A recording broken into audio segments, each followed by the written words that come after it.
আসসালামু আলাইকুম, শুভ দুপুর। আজ করছি হাঁস ভুনা। হাঁস ভুনা করার জন্য কিন্তু প্রথমেই হাঁসটিকে খুব ভালোভাবে পরিষ্কার করে নিতে হবে। হাঁসের পশমগুলোকে সুন্দর মতো বেছে আমি হাঁসগুলোকে ছোট ছোট টুকরো করে খুব ভালো করে ধুয়ে নিয়েছি। এখন শুকনো খোলায় কিছু মশলা ঢেলে সেগুলো গ্রাইন্ডারে গুঁড়ো করে নিব।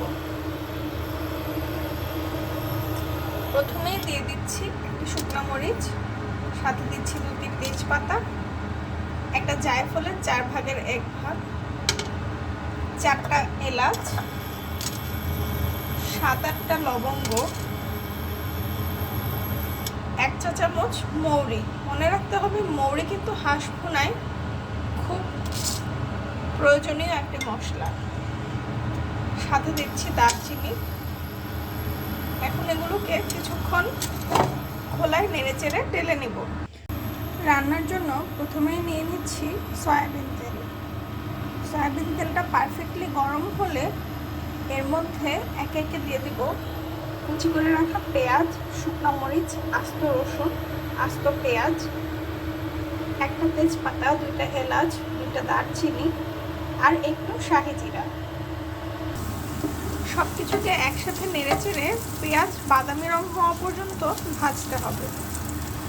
পেঁয়াজ হালকা বাদামি হয়ে গেলে এর মধ্যে দিয়ে দিচ্ছি 1 টেবিল চামচ আদা রসুনের পেস্ট আর অল্প একটু সরষের তেল।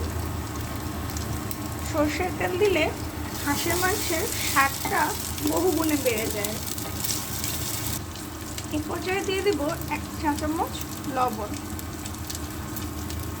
এখন দিচ্ছি 2 চা চামচ মরিচের গুঁড়া, 1 চা চামচ হলুদ গুঁড়া, 1 চা চামচ ধনে গুঁড়া ও 1 চা চামচ জিরা গুঁড়া। সব কিছুকে একসাথে মিশিয়ে নিব।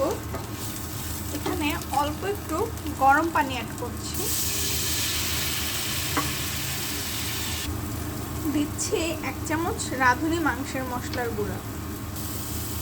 অল্প অল্প করে পানি দিয়ে মশলাগুলোকে খুব ভালো মতো কষিয়ে নেব, যেন মশলা হাঁড়ির তলাতে ধরে না যায়।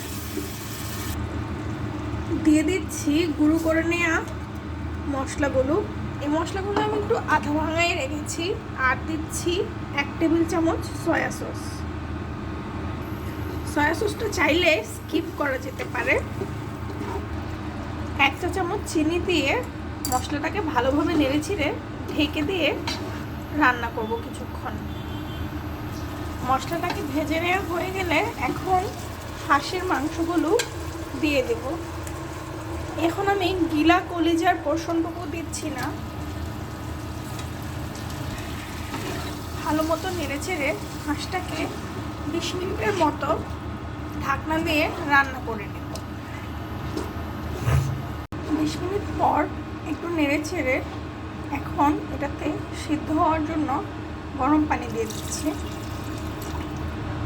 আর দিয়ে দিচ্ছি কলিজা, গিলা আর বাকি যা যা ছিল তাই। এখন চুলাটা হাই হিটে দিয়ে এটাকে আরও 20 মিনিটের জন্য রান্না করতে হবে।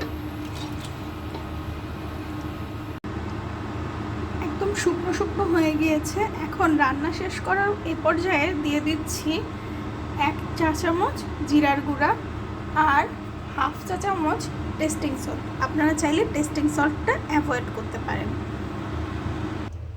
তৈরি হয়ে গেল চমৎকার হাঁস ভুনা।